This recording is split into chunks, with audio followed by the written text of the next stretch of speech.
Ruslan, gözümde aç. Taң attı. Ruslan, tura qoy canım. Avtobus bizi kütüp turadi deysin ba, ötedi ketedi. Tur endi.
Alors, ce qui m'intéresse à la fois ce qui m'intéresse dans cet exercice, disons, c'est sa simplicité.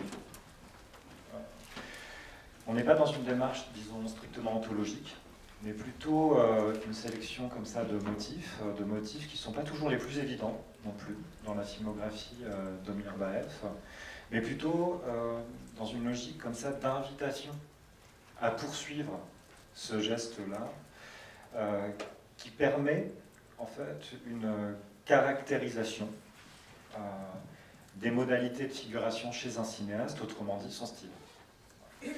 Et chez Omir Baev, ça fonctionne par une manière de répéter les choses, mais cette répétition se fait de film en film, de films différents à films différents, dans une manière de plier, de replier, de redéplier les mêmes gestes, les mêmes configurations, les mêmes mouvements d'appareil en réalité, pour créer une rainure, un rainurage en fait, et cette marque, au fond, caractériserait le style d'un cinéaste et sa façon de figurer. Alors, on aurait pu interpréter ce travail d'insistance de mêmes motifs selon une logique, disons, obsessionnelle. Pour cela, ça nous mettrait un peu dans la perspective qui est celle du philosophe marxiste et psychanalyste Slavoj Žižek à propos de l'œuvre d'Hitchcock, par exemple. Žižek, pour rappel, travaille sur la notion de symptôme chez Hitchcock. Alors symptôme, c'est une graphie, une appellation en termes du terme de symptôme, mais aussi c'est une façon de faire référence à saint Thomas d'Aquin, etc., dans la psychanalyse d'inspiration lacanienne. Quel est le propos en fait, de Žižek? Si je comprends bien la proposition de Slavoj Žižek au sujet d'Alfred Hitchcock, il cherche à cerner le noyau traumatique, qui est au travail, mais qui est au travail chez Hitchcock de manière complètement inconsciente. Au fond, selon Žižek, Hitchcock ne sait pas ce qu'il fait. Toutes les scènes de répétition, par exemple, d'hommes suspendus, de film en film, chez Alfred Hitchcock, je ne sais pas, penser à La mort aux trousses, et puis toutes ces scènes de vertige, en fait, on pourrait les mettre bout à bout, un peu comme le fait Omir Baef à propos de ses propres films, sauf que ce n'est pas Hitchcock qui le fait. Hitchcock, ne sachant pas ce qu'il fait, ça fonctionne selon une compulsion de répétition d'un même motif, qui n'est pas le symptôme d'une maladie, en fait, mais plutôt qui serait un symptôme, une compulsion de répétition qui n'a pas d'objet, en fait, qui serait un noyau traumatique sans objet.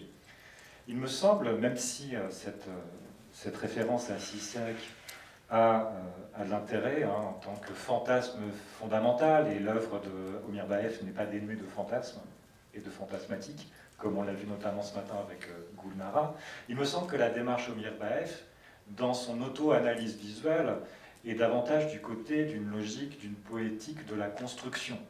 Alors est-ce que c'est conscient, puisque c'est la logique, c'est le sujet, c'était le sujet de la matinée, est-ce que c'est volontaire, au fond? Toujours est-il que le travail filmique auquel nous invite Omir Baef va en ce sens. Va en ce sens de ce déploiement, de ce rainurage comme ça, de motifs, de film en film, pour avancer et pour la création.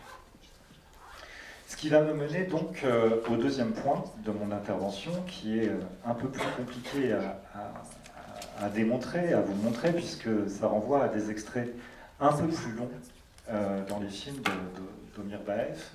Ce matin, il a été assez longuement question, en tout cas dans plusieurs des interventions, de l'exemple de La Route, où en effet, aux alentours de 25 minutes du film, le personnage du réalisateur, joué lui-même par un collègue cinéaste de Darejan Omir Baef, prend la route pour rejoindre sa famille où un parent est sur le point de décéder et on apprend qu'il est déjà mort.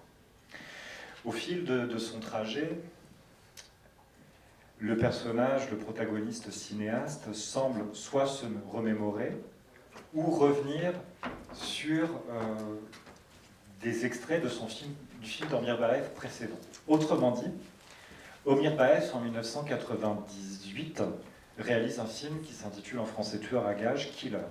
Killer, au bout d'1h05, presque la scène finale, met en scène l'assassinat commandé d'une personne près d'un cours d'eau, avec un enfant qui joue au ballon, et donc ce tueur à gages qui est endetté, en fait, est engagé pour être un tueur et rembourser sa dette. Le film est de 98, et ce qui est intéressant, c'est que c'est dans le film suivant, 2001 ou 2002, qui s'intitule La Route, Jol, qu'on a un retour sur cette scène. Donc déjà, en termes de temporalité, c'est assez passionnant. Puisque Omir Baef propose dans La Route 3 variantes, 3 possibles de la scène antérieure. Autrement dit, la temporalité, qui était le sujet que plaçait Anthony ce matin, la temporalité serait quelque chose de l'ordre du conditionnel passé. Ce qui aurait été, ou ce qui aurait pu être, 3 propositions de mise en scène filmique d'une scène qui a déjà eu lieu. Mais elle aurait pu avoir lieu comme ça. Donc on est dans le conditionnel passé. Sauf que ce conditionnel passé est aussi dans une logique d'avancée. Dans une logique d'avancée d'une création à venir, et qu'au fond, ce temps de la création serait le futur antérieur. Et le cinéma d'Omir Baef, s'il est notre contemporain, au fond, et je crois que Poète est un film entièrement au futur antérieur, S'il est notre contemporain, c'est qu'il traite à la fois de notre actualité, c'est qu'il traite de notre avenir, mais toujours, non pas en ressassant pour une simple répétition le passé, mais en le remettant au travail. Ce que je vous propose assez rapidement et un peu maladroitement, c'est de parcourir la scène de Killer, un peu rapidement, qui est en couleur, donc au bout d'1h06 de film, et très rapidement, de vous montrer les 3 variantes qui sont au travail dans Jol, la route. Si j'arrive à me débrouiller avec la technique, ce qui est une autre histoire. Après, tu sais, on va commencer la séance à 15h. Voilà. On a déjà des gens. On a un peu retard, on fait vite. Voilà, c'est juste ça. Je me fais gronder parce qu'on est en retard, donc je vais aller assez vite. Donc c'est intéressant parce que, bon, je vous le montre très rapidement, mais on évoquait la télévision, le personnage est devant un écran de neige, de télévision enneigée, et dans la scène de la route, très exactement, le personnage d'Amir se retrouve devant une télévision de neige avant de prendre la route. Donc on est vraiment dans une répétition de motifs.